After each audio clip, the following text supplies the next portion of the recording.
This ticket can't possibly be yours. The words sliced through the bustling noise of Boston Logan International Airport's priority check-in counter like a blade. Gate agent Brenda Mitchell held my boarding pass between two fingers as if it were contaminated, her eyes traveling from the printed name to my face with open suspicion. My name is Luna, and I'm 17 years old.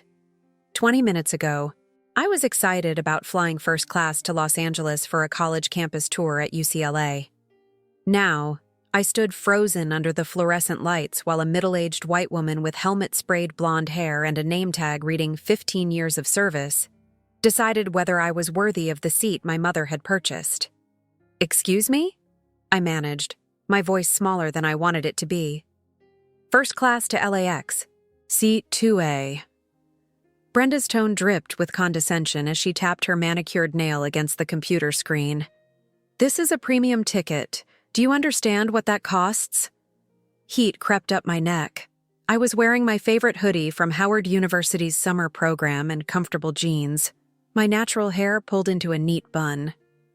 Nothing fancy, but why would I dress up for a 6-hour flight? "Yes, I understand. My mother booked it for me." I kept my voice steady, even as I noticed other travelers in the priority line beginning to stare. Brenda's eyebrow arched dramatically. "Your mother." She drew out the words like she was talking to a child caught in an obvious lie. "Sweetheart, a first-class ticket on this route runs about $4,000. Are you sure you didn't accidentally end up in the wrong line? Economy check-in is over there." She pointed toward the crowded regular check-in area with a smile that didn't reach her eyes. My throat tightened. I'd experienced microaggressions before, had the talk with my mom about how to handle these situations, but this was different. This wasn't subtle. This was a woman loudly questioning whether a black teenager could afford to sit in first class, and she was doing it in front of an audience. "I'm in the correct line," I said, forcing myself to maintain eye contact. "The ticket is legitimate. Can you please just check me in?" "Oh, I'll check it all right." Brenda's fingers flew across her keyboard with theatrical emphasis. "Because we have a lot of problems with stolen credit cards, fraudulent bookings. You'd be surprised how many people try to scam their way into premium cabins." Behind me, someone coughed impatiently. A businessman in an expensive suit shifted his weight, clearly annoyed by the delay. But his irritation seemed directed at me, not at the agent who was deliberately stalling. "There's no scam," I insisted, my hands beginning to tremble. "Please just call the booking confirmation number. It's right there." "I'm following protocol, young lady." Brenda's voice rose slightly, ensuring nearby passengers could hear. "When something seems suspicious, I have an obligation to investigate. You understand that, don't you? We can't just let anyone waltz into first class." The implication hung heavy in the air. Anyone like me. A security guard had drifted closer, his hand resting casually on his belt. I wasn't doing anything wrong, wasn't raising my voice or causing a scene, but somehow his presence felt like a warning. A reminder of how quickly situations like this could escalate for someone who looked like me. "Is there a problem here?" The security guard's question was directed at Brenda, not me. "Just verifying a suspicious booking," Brenda replied sweetly. "This young woman has a first-class ticket that seems inconsistent with—" She paused, her eyes raking over my casual outfit again, her presentation. My presentation. That's what we were calling racial profiling now. I pulled out my phone with shaking hands. "I can call my mother right now. She'll confirm everything." "That won't be necessary," Brenda said quickly, as if the idea of me having a mother who could actually afford this ticket was inconceivable. "I'm going to need to see additional identification. Credit card used for purchase, student ID, proof of address." You didn't ask him for any of that. The words escaped before I could stop them. I gestured to the businessman behind me, who had checked in 3 minutes ago with nothing more than his driver's license and a smile. Brenda had practically bowed while processing his first-class ticket to Miami. Her expression hardened.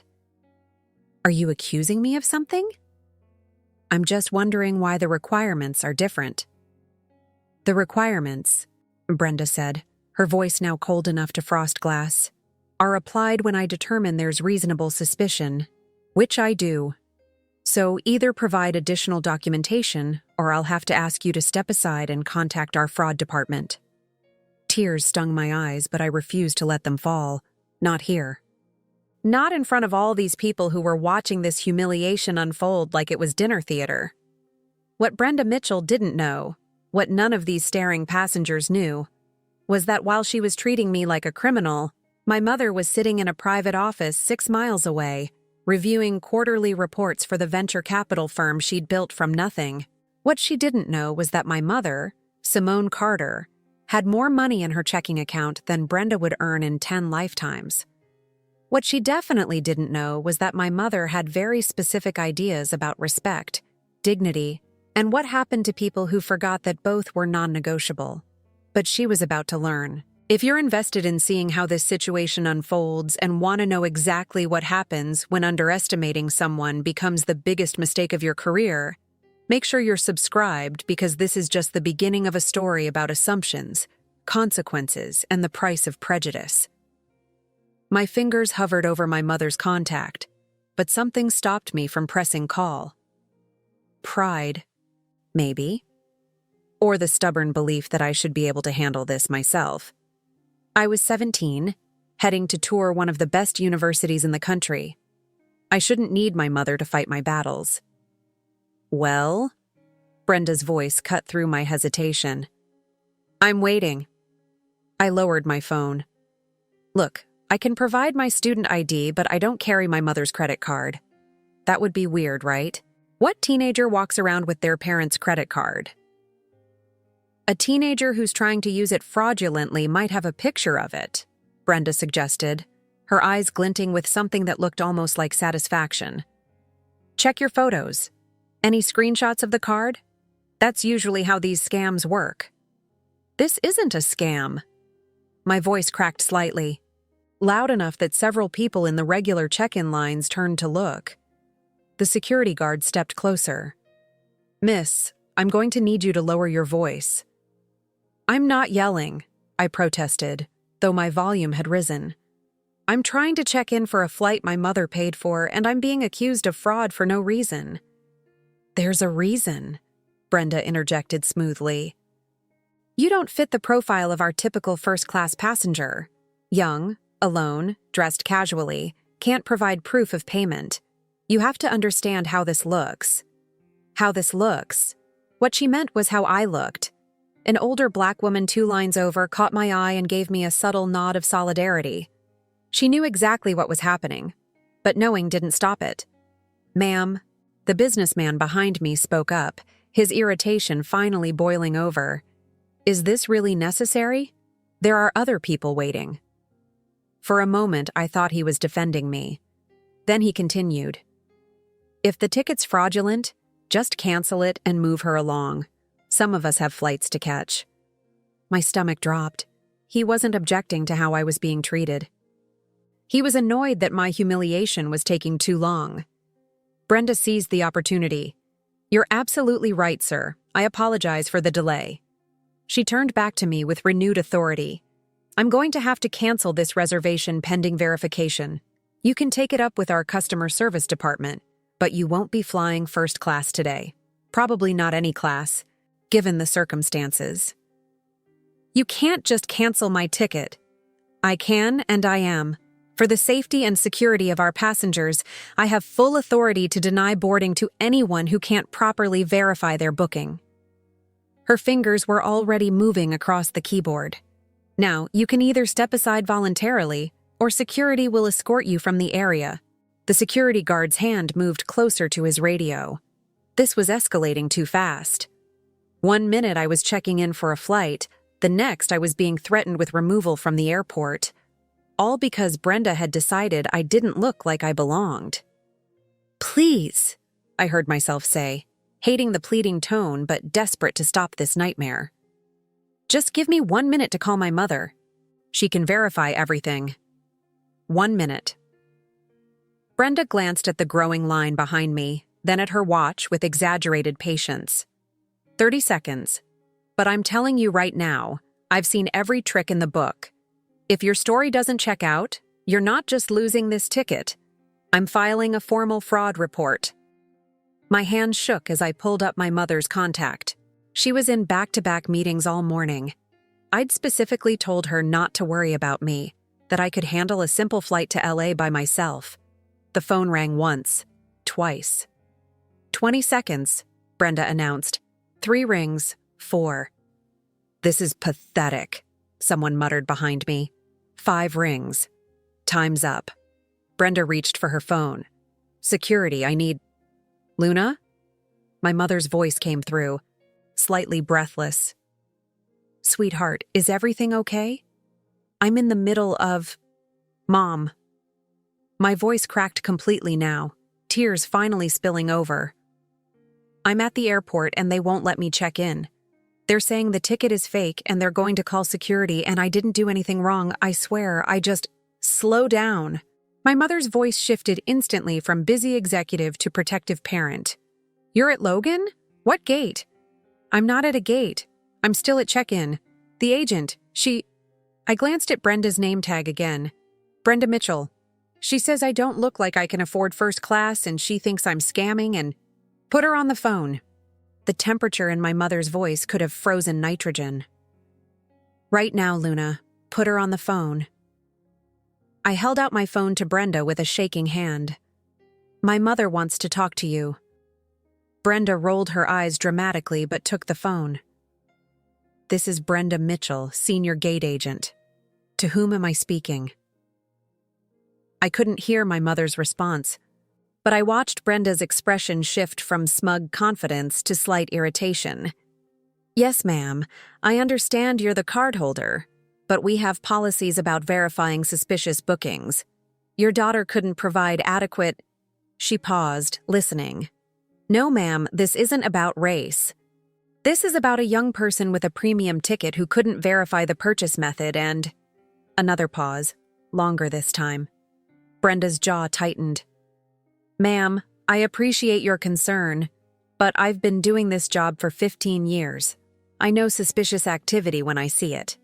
Now, if you'd like to file a complaint, you can contact our customer service department, but I'm not going to be lectured about how to do my job by... Whatever my mother said next made Brenda's face flush red. That's completely unnecessary. I'm following company protocol. If you don't like it, take it up with management. She thrust the phone back at me. Your mother is very rude. I grabbed my phone, my mother's voice already firing questions at me. Luna, are you okay? Did she touch you? Is security still there? I'm fine, Mom. I took a shaky breath. Can you just confirm the booking or whatever so I can get on the plane? Oh, sweetheart. My mother's voice held a note I recognized.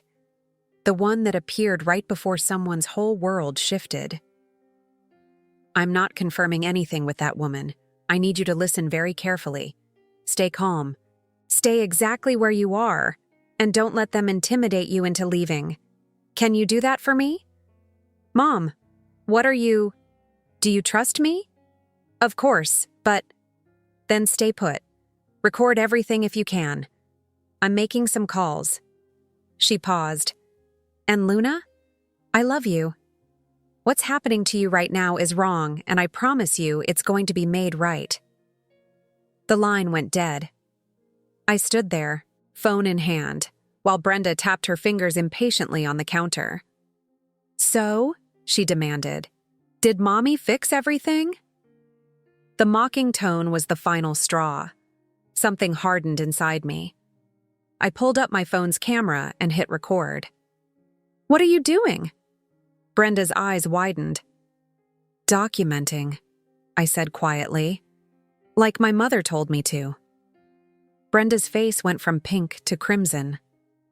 You are not allowed to film me without consent. That's against...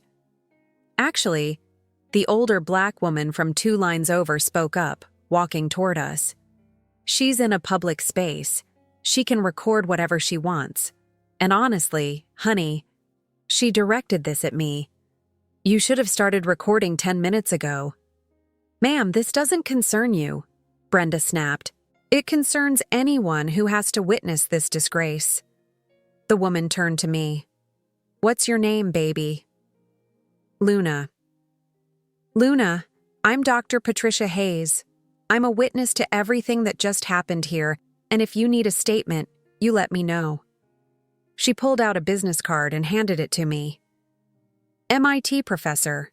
They can't dismiss me as easily as they'll try to dismiss you. Brenda looked like she wanted to crawl into her computer screen. And somewhere across the city, my mother was picking up her phone to make calls that would change everything. 20 minutes had passed since my mother hung up.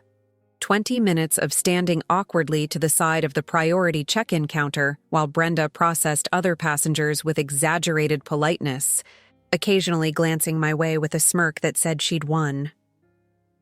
Dr. Hayes had stayed with me for 15 minutes before reluctantly heading to her own gate, but not before making sure I had her contact information saved in 3 different places. Don't let them wear you down, she'd whispered. Stand your ground. So I stood, and recorded, and waited. She's still here, I heard a male voice ask. A supervisor had appeared, his name tag reading Kevin Torres, Terminal Manager. Brenda leaned in close to him, but not close enough. Her whisper carried. The girl I told you about. Fraudulent ticket situation. She called someone claiming to be her mother.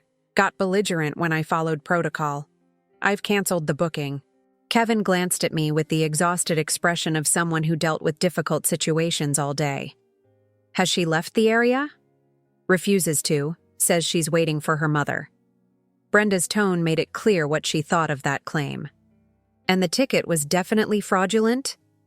Kevin, look at her. Brenda didn't even bother lowering her voice anymore. $4,000 first-class ticket. She shows up in a hoodie and jeans, no proof of payment, gets defensive when questioned. It's textbook fraud. My phone was still recording. Every word. Kevin sighed. All right. Give her 5 more minutes, then if she doesn't leave voluntarily, we'll have airport police escort her out. We can't have her disrupting operations. Perfect, Brenda said, then raised her voice. Did you hear that, sweetie? 5 minutes, then you're trespassing. I didn't respond. Couldn't. My throat was too tight, but my phone buzzed. A text from Mom. Don't leave. Everything's in motion. Trust me. I love you. Then another text, this one from an unknown number. Luna, this is Marcus Webb, your mother's attorney. Stay exactly where you are. Do not engage with airport staff. Record everything. Help is 8 minutes away. 8 minutes. I could survive 8 more minutes. Brenda had returned to her counter, laughing with a coworker who'd just arrived for shift change. You should have seen her face, Brenda was saying, loud enough for me to hear. Thinking she could just flash a fake ticket and walk into first class. The entitlement is unreal. They're getting bolder, her coworker agreed, shaking her head. Last week, someone tried to upgrade themselves using Photoshop. Photoshop? Like we can't tell. This is why we have to be vigilant, Brenda continued on a roll now. These people think they can just take whatever they want, but not on my watch. These people. My hands clenched around my phone. The recording was still running, capturing every disgusting word. A well-dressed white couple approached the counter, and Brenda's demeanor transformed instantly. Good morning? Checking in for first class today? Wonderful. Let me get you processed right away. No requests for additional ID, no questions about whether their tickets were legitimate. Just warm, efficient service. The contrast couldn't have been more obvious. My phone buzzed again. Mom. 6 minutes. Breathe, baby. Then a new text from Marcus Webb. Your mother has initiated contact with Airline CEO. Executive team is being briefed now. What's happening to you is being escalated to the highest level. I read the message 3 times. The highest level. My mother wasn't just complaining to customer service. She was going straight to the top. A small smile tugged at my lips despite everything. Something funny? Brenda had noticed, walking toward me with Kevin in tow. "Your 5 minutes are almost up." "I'm waiting for my mother," I repeated calmly. "Sure you are." Brenda crossed her arms. "Look, I actually feel a little bad for you. You're young. You made a stupid choice trying to scam your way onto a flight. Just leave now, and we won't press charges. Consider it a learning experience." "I didn't scam anyone." "Right. And your mysterious mother who's supposedly on her way. Let me guess. She's a doctor? A lawyer?" Brenda's voice dripped with sarcasm. "Maybe she's a CEO." The question hung in the air. I met her eyes steadily. "Actually, yes. She's a CEO." Brenda and Kevin exchanged amused glances. "Of course she is," Brenda said. "And I'm sure she'll be here any minute in her private helicopter." "Limousine, actually," said a crisp voice from behind them. Everyone turned. A tall black woman in an immaculate charcoal suit strode toward us, her heels clicking authoritatively against the terminal floor. She was flanked by 2 people, a white man in his 50s carrying a leather briefcase, and a younger Asian woman with an iPad and the focused intensity of someone important. But it wasn't my mother. "Rachel Kim, General Counsel for Skylark Airlines," the woman announced, pulling out a business card and handing it to Kevin. "I believe you're holding one of our passengers." Kevin's expression shifted from tired annoyance to alert concern. "I'm sorry, Skylark Airlines. This is a domestic terminal for—" "We're aware," the older man interrupted. "Marcus Webb, attorney. I represent Ms. Simone Carter and her daughter, Luna Carter, who has been unlawfully detained and discriminated against by your staff for the past 40 minutes. Brenda's face had gone pale. "Now, wait just a minute. I was following protocol." "Protocol." Rachel Kim's voice could have cut steel. "Is it protocol to accuse a ticketed passenger of fraud based solely on their appearance? To cancel a legitimate booking without proper verification? To use phrases like 'these people' within earshot of the customer you're discriminating against?" "I never said," Brenda started. "You did." I held up my phone, still recording. "I have everything." The young woman with the iPad spoke up. "We also have testimony from Dr. Patricia Hayes, MIT professor, who witnessed the entire interaction. She's already provided a detailed statement." Kevin looked like he wanted the floor to swallow him. "I'm sure this is all a misunderstanding." "It's not," Marcus Webb said flatly, "and it's about to become significantly worse. You see, Ms. Carter, Luna's mother, has spent the last 30 minutes on the phone with some very interested parties, the airline's CEO, the airport authority director, and her own investment team."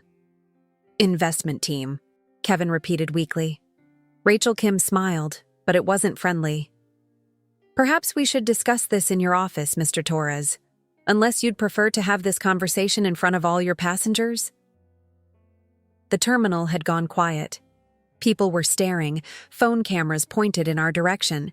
This was about to go viral, and everyone knew it. "My office," Kevin said quickly. "Please." As they started to walk away, Marcus turned back to me. "Luna, you can come with us. You're not in any trouble. In fact—" He glanced at Brenda. "You're the only person here who isn't." Brenda's mouth opened and closed like a fish gasping for air. And as I followed the legal team toward the administrative offices, my phone buzzed one more time. "Mom, I'm landing in 4 minutes. Is my baby okay?" Landing. My mother had chartered a helicopter to get to Logan Airport in time to handle this personally. I typed back, "I'm okay, Mom. But I think you should know. They have no idea what's about to hit them." The administrative office was cramped and stale, with flickering fluorescent lights that made everyone look slightly ill. Kevin Torres sat behind his desk, Brenda in the chair beside him, both facing the legal team that had commandeered his afternoon. I stood near the door, still recording. "Let me make sure I understand," Kevin was saying, his voice tight with barely controlled panic. "You're claiming that we racially profiled a passenger, but we have procedures." "Your procedures," Marcus Webb interrupted, opening his briefcase and extracting a folder. Are apparently applied selectively. In the past 40 minutes, Ms. Mitchell processed 17 first-class passengers. Only one was asked for additional verification beyond standard ID. Care to guess which one? Brenda's face had gone from pale to blotchy red. That's not fair. She looked suspicious. She looked black, Rachel Kim corrected icily. And young. And female. That's what you mean by suspicious, isn't it, Ms. Mitchell? I have black friends, Brenda protested, the classic defense of the guilty. I don't see color. I was just doing my job. Your job, Marcus said, does not include canceling valid reservations, threatening minors with arrest, or using discriminatory language. All of which you did. All of which was recorded. He pulled out a tablet and pressed play. Brenda's voice filled the small office. These people think they can just take whatever they want. Kevin closed his eyes. Brenda, tell me you didn't— It wasn't like that, she stammered. I meant people who commit fraud, not— The office door opened. My mother walked in, and the energy in the room shifted instantly. Simone Carter stood 5'9" in her Louboutins, wearing a black Tom Ford suit that probably cost more than Brenda's monthly salary. Her natural hair was styled in an elegant twist, diamond studs glinting at her ears, the only jewelry she ever wore besides her late husband's wedding ring on a chain around her neck. But it wasn't her clothes or her jewelry that commanded attention. It was the absolute certainty in her bearing, the kind of presence that came from building a $100 million venture capital firm from nothing and crushing every obstacle in her path. Luna, she said, her voice softening as she crossed to me. Are you all right? I'm okay, Mom. She pulled me into a brief, fierce hug, then turned to face Brenda and Kevin with an expression that could have frozen fire.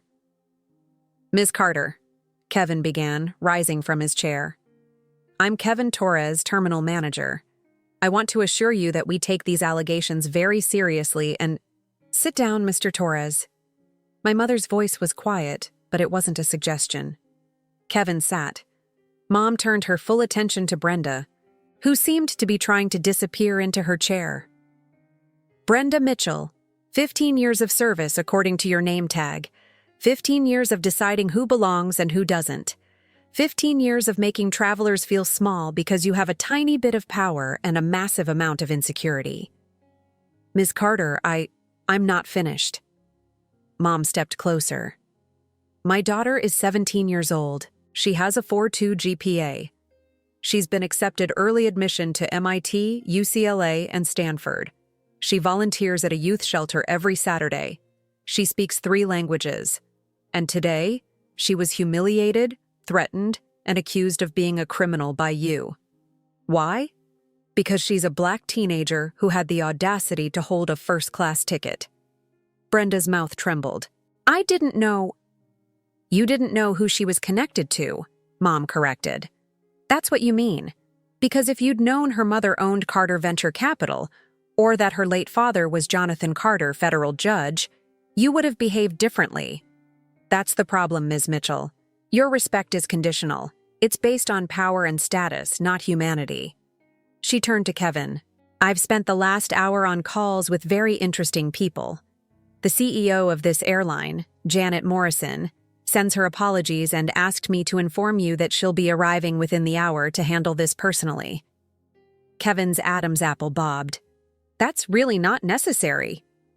I also spoke with the board of directors, Mom continued as if he hadn't spoken. Specifically, I spoke with them about my firm's position. You see, Carter Venture Capital currently holds a 12% stake in this airline. We acquired it 6 months ago as part of a larger portfolio investment. The color drained from Kevin's face. 12% doesn't give me control, Mom said conversationally, but it does give me significant influence, especially when I started making calls to other institutional investors this afternoon. Funny thing about discrimination incidents, they tend to make shareholders very nervous about liability and brand damage. She pulled out her phone, scrolled for a moment. then turned the screen toward Kevin. "This is the group text I sent 45 minutes ago to the 5 largest shareholders. I detailed what happened to my daughter. I attached Luna's recording. I asked a simple question. Do we want to be invested in a company that allows this culture?" Kevin stared at the phone like it was a bomb. "Within 30 minutes, Mom continued, 3 of those 5 had agreed to support any resolution I proposed at the next board meeting. With my 12% and their combined 28%, I now have effective control of 40% of voting shares." She slipped her phone back into her pocket. "But I decided that wasn't quite enough. So I made one more call to Blackstone Capital. They've been wanting to increase their airline holdings for years. I offered them a deal. Join me in a tender offer to acquire 51% of the company. They said yes. The paperwork is being drafted now." The room had gone completely silent. "You're buying the airline," Marcus Webb said, though it wasn't really a question. He'd probably known this was coming. "Majority stake," Mom clarified. "By tomorrow morning, I will effectively control this company. Janet Morrison will remain as CEO, at least for now, but every major decision will require my approval." She looked at Brenda, who had tears streaming down her face. "I want you to understand something, Ms. Mitchell. I'm not doing this because you humiliated my daughter, though you did.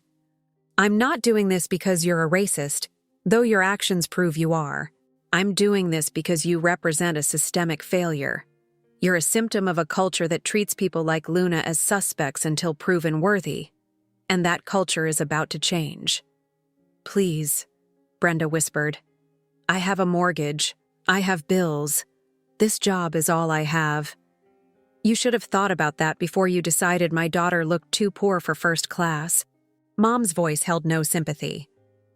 "Mr. Torres, effective immediately, Ms. Mitchell is terminated. Security will escort her from the building. She is banned from all airline properties permanently." "Ms. Carter," Kevin tried. "I don't have the authority to—" Mom's phone rang. She answered it on speaker. "Simone?"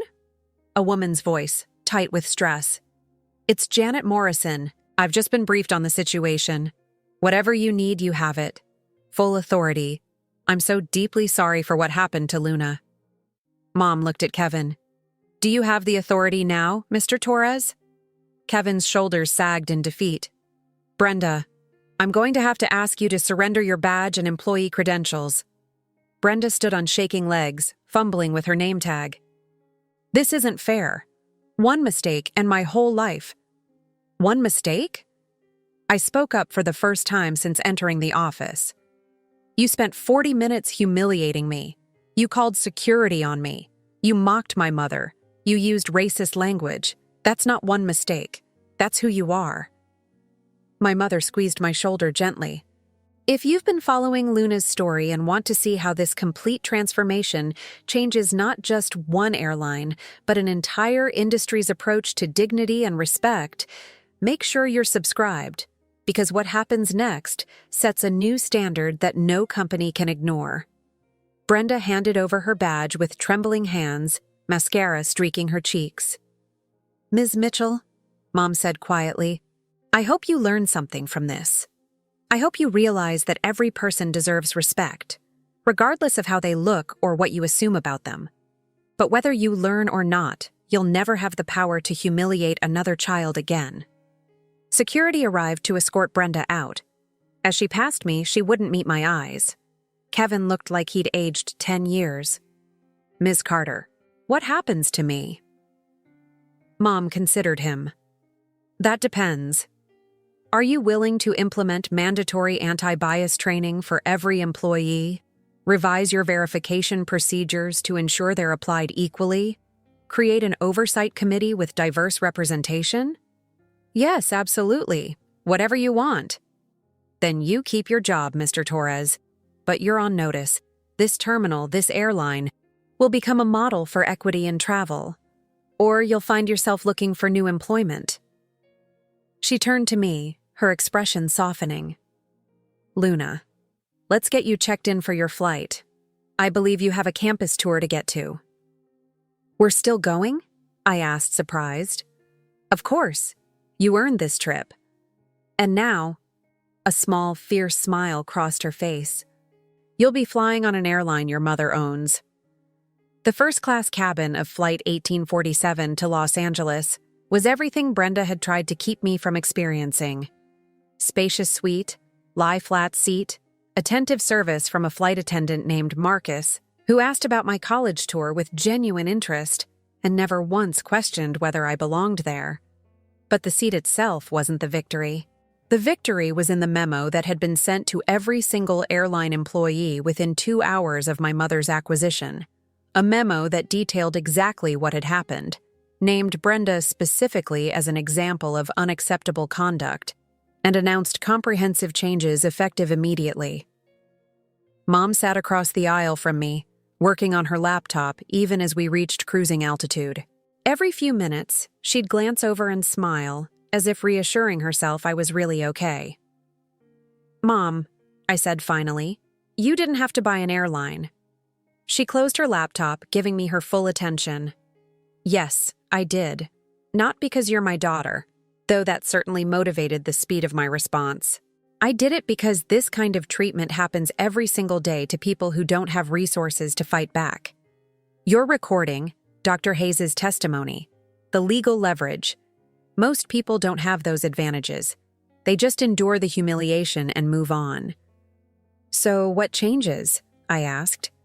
Mom pulled out her tablet, showing me a document she'd been drafting. "Everything. New hiring practices that prioritize emotional intelligence and cultural competency. Mandatory quarterly bias training developed by external experts, not corporate PR. A passenger advocacy office where people can report discrimination with real consequences.